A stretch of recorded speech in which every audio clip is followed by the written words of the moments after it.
Willie D Live. What's up, family? A major redistricting decision in Virginia just gave the Democrats a big win that could reshape the political map and force Donald Trump, your president, down the road.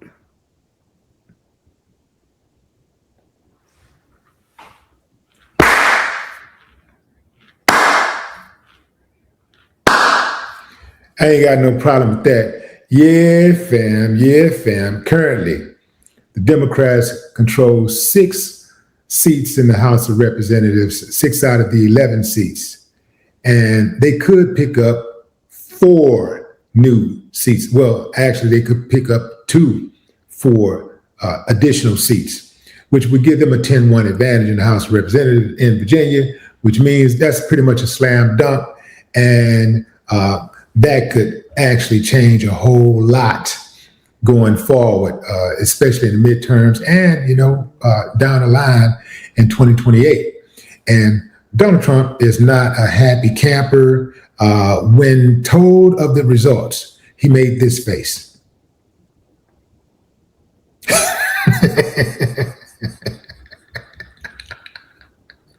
Yeah, fam. They say he was looking like that. He was looking like that, and it was bad. And all of a sudden, the room started clearing out. People thought he had said something, but he didn't actually say anything. He passed gas. Yeah, fam, it was bad. They say it was bad. It was horrible. So that's where we are, fam.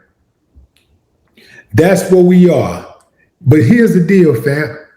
Trump did this to himself because once again, he and his administration, they don't think long term. They don't look at the details. They have no critical thinking skills. They only think about Band-Aid fixes and demolishing things. This administration is very, extremely aggressive.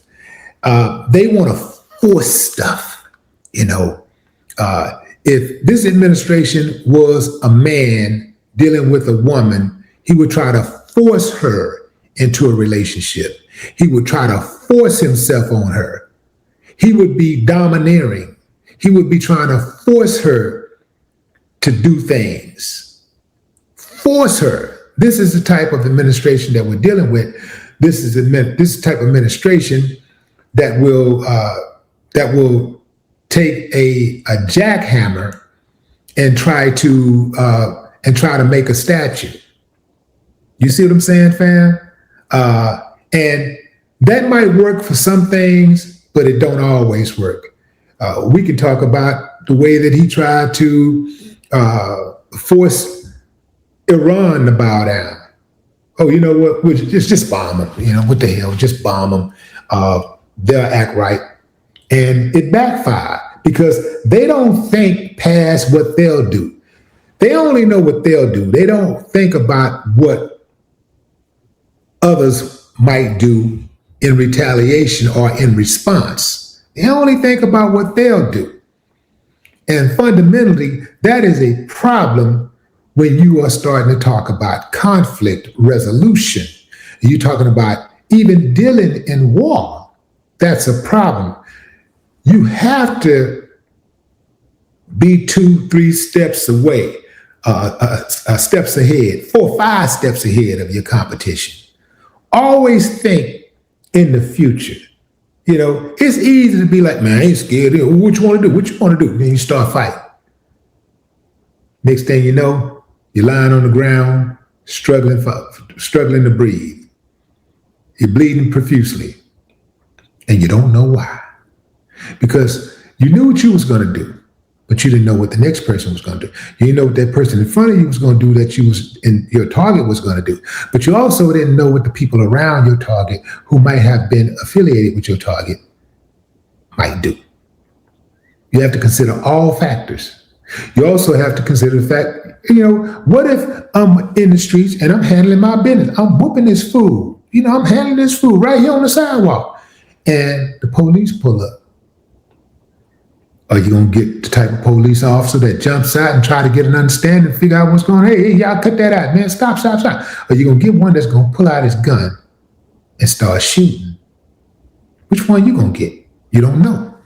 You only know what you're gonna do. You don't know what the next person is going to do. So Donald Trump brought this on himself when he encouraged Governor Abbott right here in Texas to steal 4 seats from the Democrats in Texas.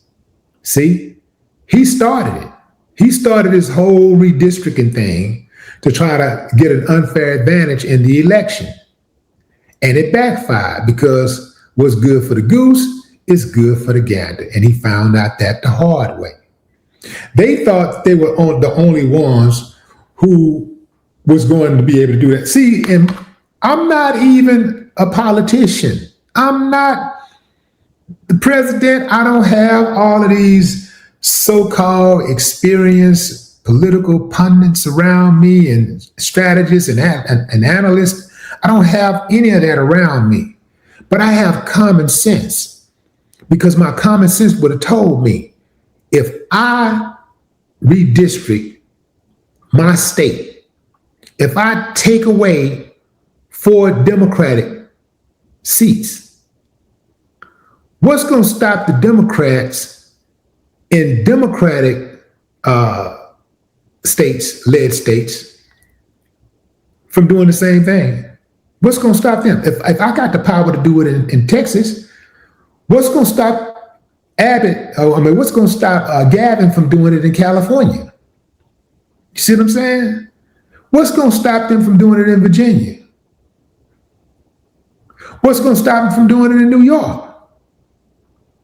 See, that's the part they didn't think about. Or perhaps they did think about it, but they didn't think the Democrats had enough balls to go forward with it. But that's the thing.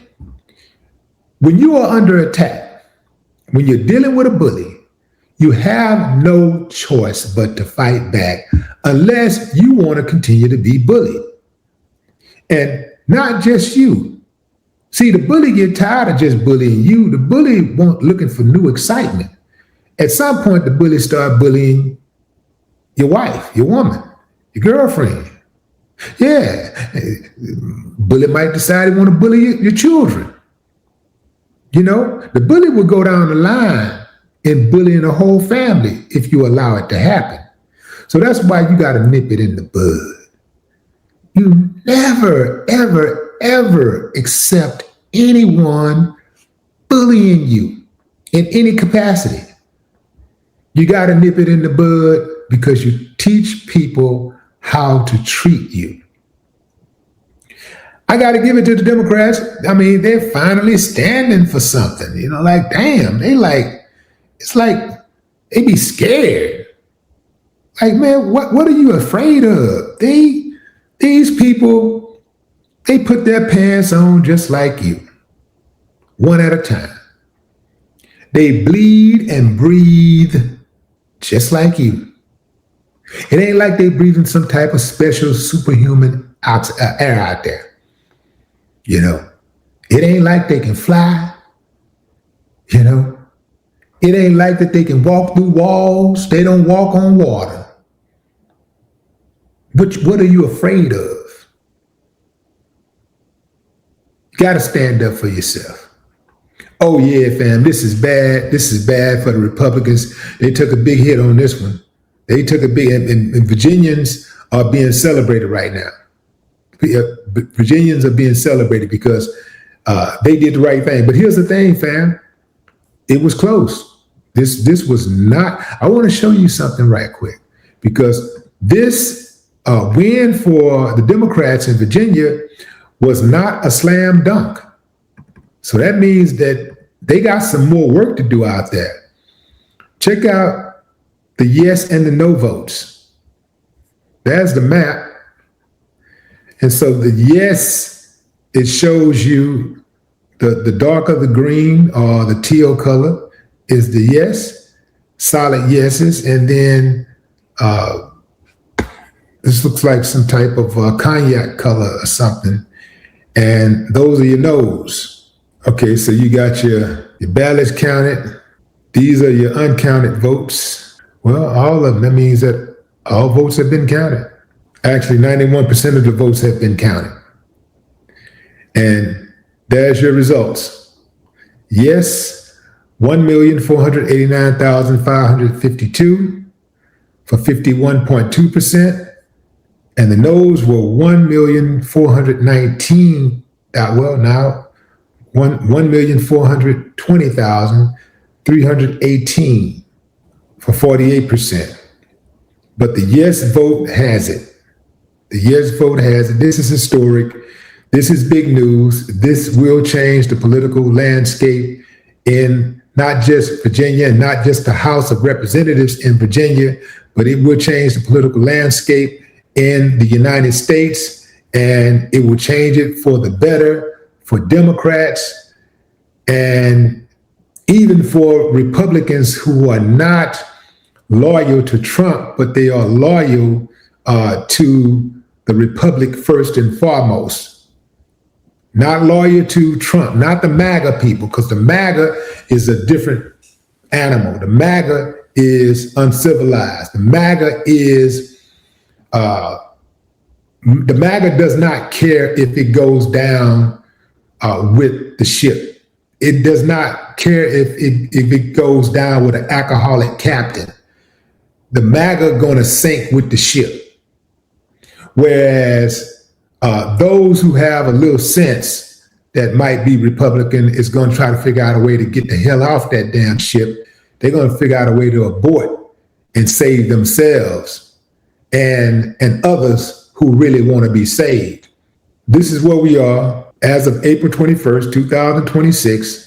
The yes vote is 51%. The no vote is 48% for redistricting in Virginia. The Democrats pick up 4 new seats. Now they have a total of 10 seats versus 1 for the Republicans in the House of Representatives. Thanks, Trump. That's what the Republicans should be saying. Thanks, Trump. See, anytime you go one way too far, there's going to have to be a correction. There were some things that the Democrats was doing wrong.